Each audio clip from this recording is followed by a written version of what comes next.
Solat Jumaat tetap diteruskan esok. Pengendali sistem pengangkutan awam negara bergiat langkah cegah penularan COVID-19.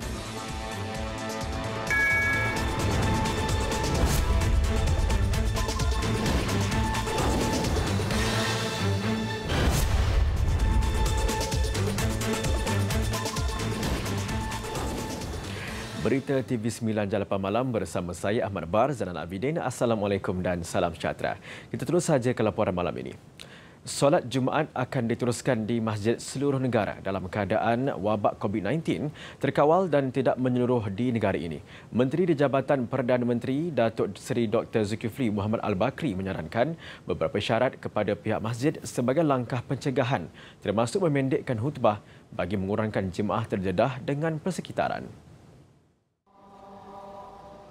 Beliau turut menyarankan individu bergejala COVID-19 tidak perlu menunaikan solat Jumaat kerana termasuk dalam golongan yang sakit.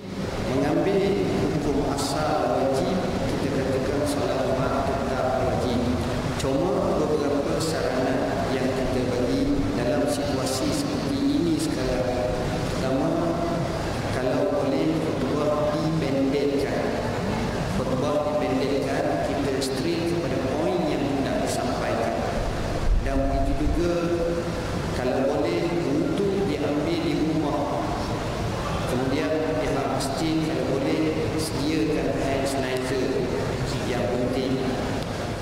Terdahulu Datuk Seri Dr. Zulkifli mengimamkan solat duha dan solat hajat bersama kaki tangan agensi agama di Masjid Tuanku Mizan Zainal Abidin Putrajaya. Hadir sama timbalan menterinya Ahmad Marzuq Syari. Selesai solat, Datuk Seri Dr. Zulkifli turut menyampaikan amanat sebelum mengetik perakam waktu jam 9.45 pagi.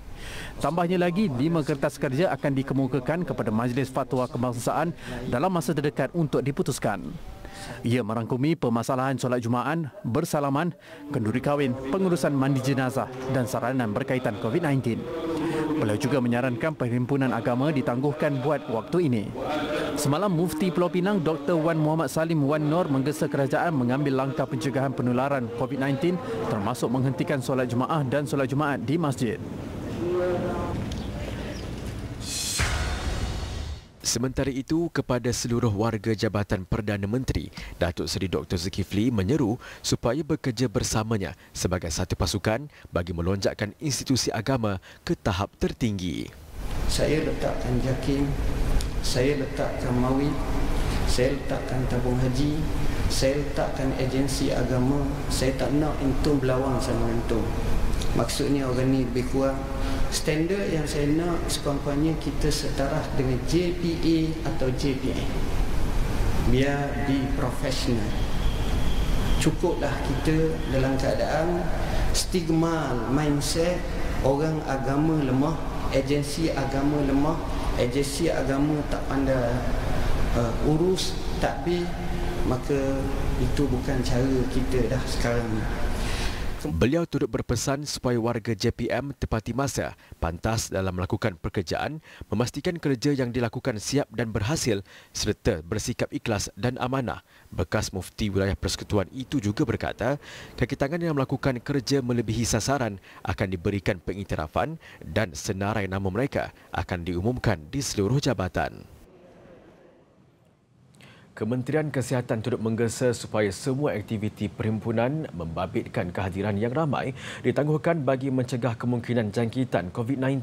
Ketua Pengarah Kesihatan, Datuk Dr. Nur Hisham Arullah berkata, individu yang mempunyai gejala dinasihatkan agar menjarakkan diri sekurang-kurangnya 1 meter ketika berhadapan dengan individu lain. Pada masa sama, individu yang mengalami gejala jangkitan saluran pernafasan juga dinasihatkan tidak menghadiri program sedemikian atau tempat yang padat dengan orang ramai termasuk aktiviti keagamaan. Menerusi status yang diwarnai di akaun Facebook miliknya, orang ramai dinasihatkan untuk tidak melancong keluar negara, terutama negara-negara yang mengalami penularan wabak itu. Selain itu, orang ramai yang bergejala jangkitan saluran pernafasan juga disaran untuk tidak pergi ke kawasan lain semasa cuti sekolah di dalam negara.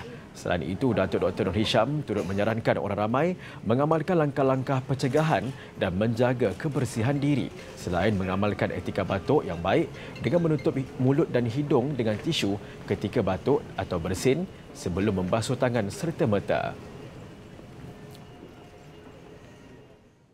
Malaysia Aviation Group MAG menawarkan program cuti tanpa gaji sukarela kepada kesemua 13,000 kaki tangannya berikutan penularan wabak COVID-19. Dalam satu kenyataan, kumpulan itu berkata antara pilihan termasuk mengambil cuti tanpa gaji sehingga 3 bulan atau cuti tanpa gaji 5 hari setiap bulan selama 3 bulan. Program turut ditawarkan kepada kaki tangan di bawah MAB Cargo, MAB Engineering, Firefly dan Maswings. Langkah itu susulan pemotongan kapasiti penerbangan sementara selepas penularan COVID-19. Sehingga kini Malaysia Airlines telah membatalkan lebih 2,000 penerbangan sehingga April. Sebelum ini, MAB turut mengumumkan pengurangan 10% gaji serta allowance pengurusan kanannya. Selain Malaysia Airlines, AirAsia turut dilaporkan melaksanakan langkah pemotongan gaji membabitkan pengurusan kanannya. Malindo Air pula dilapor bakal mengenakan potongan gaji 50% ke atas kaki tangannya selain 2 minggu cuti tanpa gaji. Sementara itu, Malaysia Airlines menggantung sementara penerbangan ke Seoul membabitkan laluan 2 hala bermula esok hingga 31 Mac susulan penularan COVID-19. Dalam satu kenyataan, syarikat penerbangan itu berkata, berkuat kuasa esok, kerajaan Malaysia mengenakan sekatan perjalanan kepada semua rakyat Iran, Itali dan Korea Selatan, manakala rakyat Malaysia yang pulang dari negara berkenaan akan dikuarantin selama 14 hari. Malaysia Airlines akan mengendalikan penerbangan terakhirnya hari ini melalui pesawat MH66 dari Kuala Lumpur ke Incheon dan pulang pada 13 Mac 2020 melalui MH67 dari Incheon ke Kuala Lumpur. Penumpang yang terjejas berhak meminta tarikh perjalanan alternatif lain sehingga 31 Disember 2020, meminta bayaran balik sepenuhnya atau memilih untuk dialihkan ke destinasi lain. Pengendali Sistem Pengangkutan Awam Negara Prasarana Malaysia Berhad terus mempergiatkan langkah proaktif bagi mencegah penularan COVID-19.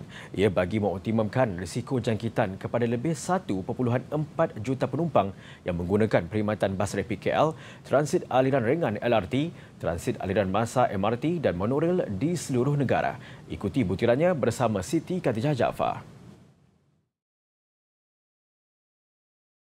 Mod pengangkutan awam antara yang paling terdedah dengan risiko jangkitan COVID-19.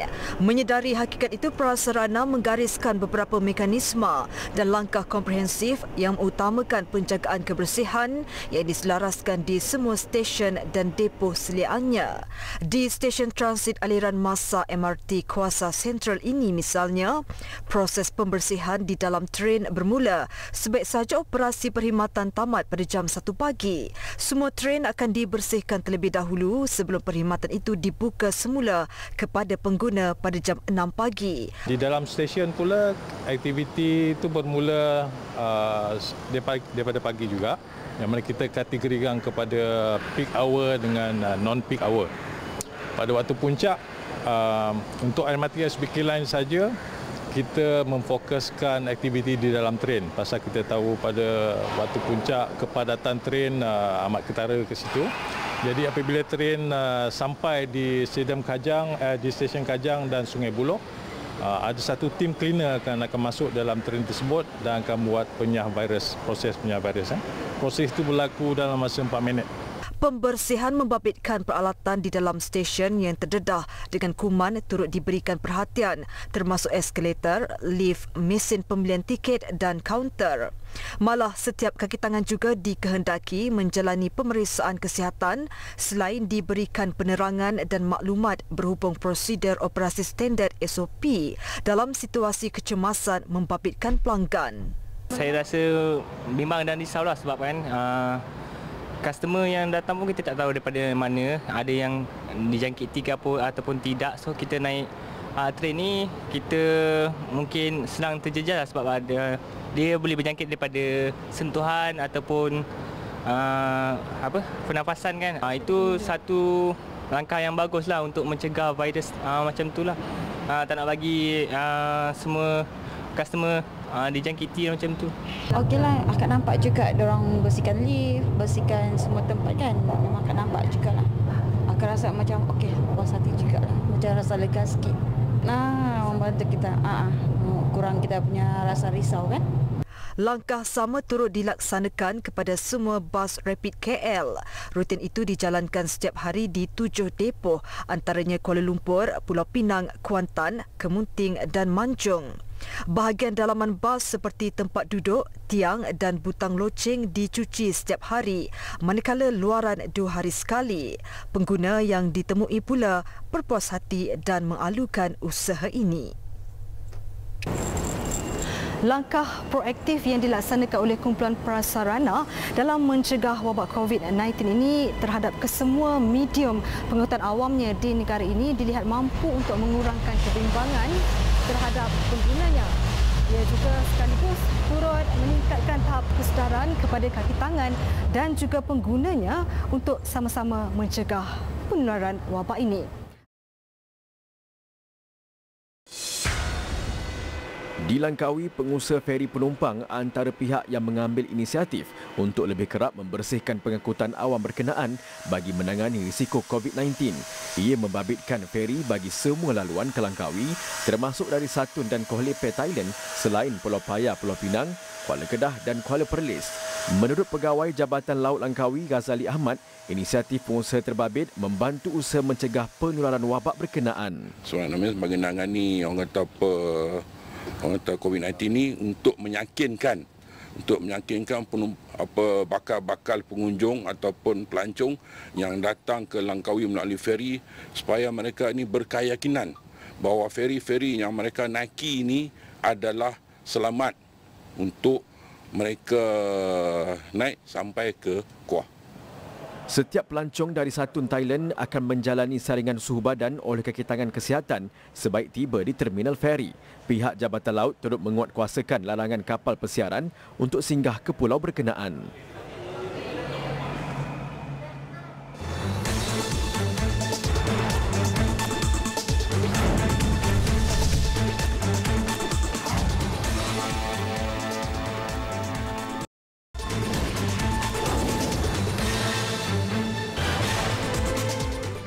Bertemu kembali. Seorang nelayan dijatuhi hukuman penjara 8 bulan atas kesalahan menumbuk bapanya sehingga bengkak di dagu. Magistrate Noriana Abdul Aziz membuat keputusan itu di Mahkamah Magistrate Kuala Terengganu selepas tertuduh Muhammad Fakhruddin Fauzi, 31 tahun, mengaku bersalah terhadap pertuduhan itu. Tuduhan mengikut Seksyen 326 Kanun Keseksaan dan dibaca bersama Seksyen 326A Kanun yang sama. Tertuduh didakwa menyebabkan kecederaan terhadap bapanya yang berusia 57 tahun di sebuah rumah di Losong kira-kira jam 2.30 pagi 27 Februari lalu. Bagi kesalahan itu, tertuduh didakwa mengikut Seksyen 323 Kanun Keseksaan yang membawa hukuman penjara sehingga setahun atau denda sehingga RM2,000 atau kedua-duanya sekali. Tertuduh yang didakwa mengikut Seksyen 326A Kanun Keseksaan turut mendapat hukuman penjara 2 kali ganda tempoh maksimum yang dikenakan jika sabit kesalahan. Pendakwaan dilakukan Timbalan Penawaraya Lee Kaful manakala tertuduh tidak diwakili peguam. Mahkamah menetapkan hukuman penjara berkuat kuasa daripada tarikh tertuduh ditangkap pada 8 Mac lalu. Seramai 2,400 ejen tidak berdaftar dipercayai direkrut oleh satu koperasi yang menjalankan urus niaga hartanah. Mereka dipercayai menjual projek perumahan bagi pihak pemaju dan hartanah dan memperoleh komisen sehingga 5% berbanding 3% nilai maksimum. Sejak 2 tahun lalu, Lembaga Penilai Pentaksir Ejen Hartanah dan Pengurus Harta Malaysia menerima 25 aduan berkaitan aktiviti yang dijalankan koperasi itu. Aduan membawa kepada serbuan di Puncak Alam, Selangor siang tadi. Walaupun amaran sudah beberapa kali dikeluarkan, koperasi ini dikesan masih meneruskan urus niaga. Pengurusnya mendakwa penubuhan organisasi itu di bawah koperasi sekaligus membenarkan urus niaga hartanah yang dijalankan mereka. Yang mereka kata ni kena ada authorized as authorized agent tu, Acik tahu tak kena perlu benda tu? Itu tak salah saya untuk di Acik memang betul ya, tapi dia under orang punya part, dia under MOF punya. Bagaimana kita di under SKM. SKM tu dia punya atanya berbeza-beza. Pemahaman saya, so kita pegang akta yang di bawah kita, bawah SKM, yang mengatakan kita memang fungsi kita bahagian perumahan. Mendakwa dibenarkan membeli, membina serta menjual projek-projek hartanah di bawah Undang-Undang Kecil Suruhanjaya Koperasi Malaysia bahagian perumahan. Perniagaan yang ditubuhkan sejak awal Januari 2018 ini dipercayai telah pun menjadi ejen kepada kira-kira 60 projek hartanah di negara ini. Urus niaga yang dijalankan bersama ejen tidak berdaftar dikhawatiri akan mendatangkan masalah kelak seperti penipuan dan pelanggaran kod etika ejen. Di bawah undang-undang koperasi, mereka memang dibenarkan menjalankan perniagaan menjual, menyewa ataupun itulah. Tapi menjual, menyewa itu hanya tertakluk kepada menjual harta sendiri. Macam kita ada rumah, kita nak jual rumah kita, siapa pun tak boleh nak halang lah. Itu memang tidak memerlukan lesen di bawah lembaga. Sejumlah dokumen dirampas untuk siasatan lanjut di bawah Akta 242, Akta Penilai, Pentaksir dan Ejen Hartanah 1981. Laporan Nurul Amalina Zainuddin.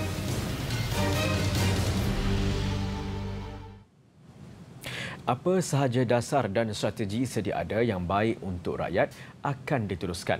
Itu tekad Menteri Perdagangan Dalam Negeri dan Hal Ehwal Pengguna, Datuk Alexander Nathalinggi, sambil menyatakan pihaknya sedia berbincang dengan pegawai dan pakar berkaitan. Menurutnya, tidak terkecuali membabitkan program subsidi petrol PSP sekiranya ia memberi manfaat kepada rakyat dan negara. Beliau berkata demikian pada sidang media selepas sambutan kedatangannya dan timbalannya Datuk Rosul Wahid di bangunan KPDN HEP di Putrajaya siang tadi. Untuk mereka yang terlibat dalam dagangan negeri. Datuk, will you continue the petrol subsidy program from the previous government? Well, it's a bit too early for me to say so, but I will have to have a briefing from the officers. And of course, as I mentioned earlier on, if anything that's already in place or proposed, I would believe that if they are good, then why not? We can look at it positively and we can continue with it if it is good for the rakyat, good for the country. Mengulas lanjut mengenai kedudukan harga minyak dunia, beliau menegaskan kajian lebih mendalam akan dilakukan demi mendapatkan keputusan terbaik. 7 Oktober tahun lalu, Kerajaan Pakatan Harapan mengumumkan pelaksanaan PSP seiring dengan manifesto mereka. Sebanyak 2.4 bilion ringgit diperuntukkan bagi pelaksanaannya menerusi belanjawan 2020 dengan jumlah penerima manfaat seramai 8 juta orang terdiri daripada golongan B40 dan M40. Bagaimanapun, kerajaan terdahulu menangguhkan pelaksanaan program terbabit kerana ingin memberi ruang penerangan dan penjelasan kepada rakyat berhubung isu berbangkit.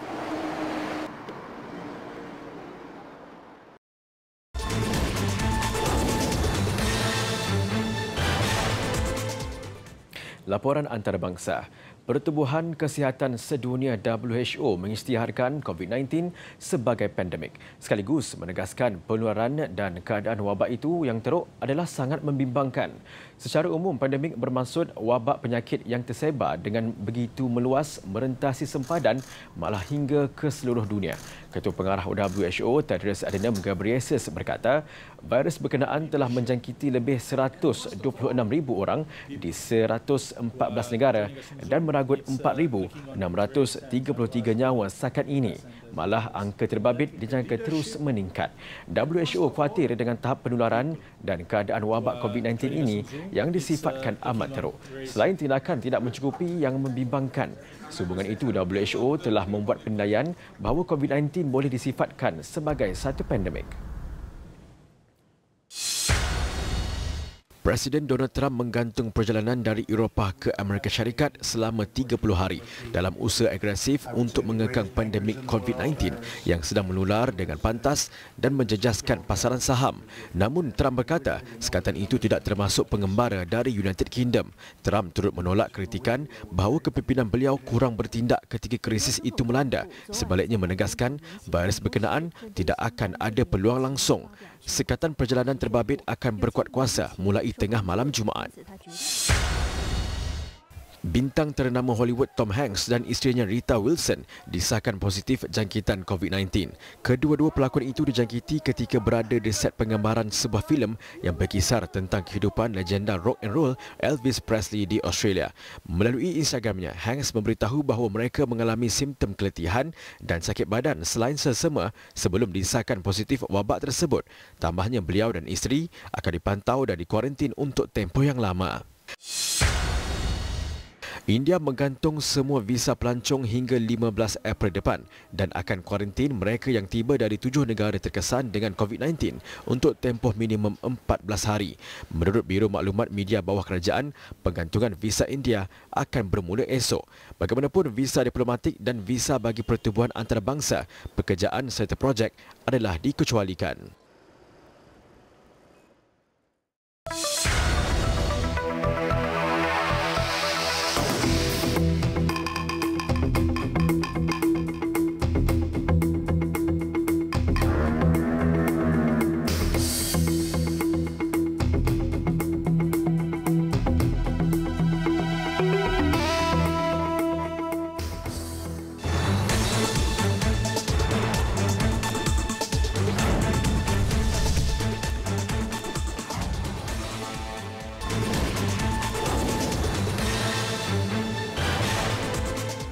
Sukan. Saingan bola sepak Liga Super bersambung menerusi 4 lagi perlawanan malam tadi.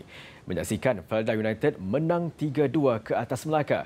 Perak pula mencatatkan kemenangan bergaya ke atas PJ City FC di Stadium Perak. Manakala Terengganu FC dan UiTM FC seri di gelanggang sendiri ketika bertemu lawan masing-masing. Pendatang baru Liga Super UiTM FC berjaya mengutip satu mata di laman sendiri selepas berjaya mengikat Kedah 1-1 pada aksi di Stadium UiTM Shah Alam malam tadi. UiTM FC dibolosi pada minit ke-30 menerusi percubaan Pah Sherman daripada luar kotak penalti. Bersambung babak kedua, Kedah memperoleh peluang untuk melebarkan jurang selepas dihadiahkan penalti pada minit ke-59 namun gagal disempurnakan Sherman. Seolah-olah kemenangan dilihat berpihak pada Kedah, Gustavo Almeida menjadi wira tuan rumah apabila meledak gol pada minit ke-81 sekaligus menyamakan kedudukan satu sama. Sementara itu, Perak tampil kali pertama di halaman sendiri dalam aksi ketiga Liga Super dengan melayan kunjungan PJ City FC. Tuan rumah ceria pada minit ke-23 apabila ketua pasukan Syahrul Muhammad Saad membuka tirai jaringan menerusi tandukan hasil sepakan penjuru. Minit ke-63, PJ City bolos kali kedua apabila sepakan percuma diambil Thierry Cantabin pantas menerjah masuk ke dalam gawang. Keputusan 2-0 kekal hingga whistle penamat memberikan 3 mata berharga buat Perak. Di Stadium Sultan Mizan Zainal Abidin, Gong Badak, Terengganu, pertemuan Terengganu FC dan Selangor berlangsung dramatik dengan kedua-dua pasukan saling berbalas jaringan. Penyerang Selangor, Ifedayu Omusui, mengejutkan tuan rumah dengan jaringan pendahuluan permainan minit ke-30. Namun penyokong tuan rumah kembali ceria apabila Rahmat Makasuf memadam kelebihan pelawat 4 minit berselang. Pelawat kembali di depan selepas rehat, kali ini menerusi Muhammad Khairi Muhammad Zamri pada minit ke-52. 10 minit kemudian, Sanjar Shahmedov kembali menyamakan kedudukan. Kelekaan tuan rumah dimanfaatkan sebaiknya Selangor yang mendahului buat kali ketiga hasil jaringan Brandon Gunn 6 minit kemudian. Bagaimanapun, hasrat memperoleh 3 mata Terengganu FC terkubur apabila Lee Tak menyudahkan sepakan penalti yang diperoleh di hujung permainan. Sekian berita TV9 malam ini. Mengakhirinya, saksikan dek pencakar langit tertinggi di New York, Amerika Syarikat dibuka untuk pengunjung. Saya Ahmad Bar Zainal Abidin. Assalamualaikum dan salam hormat.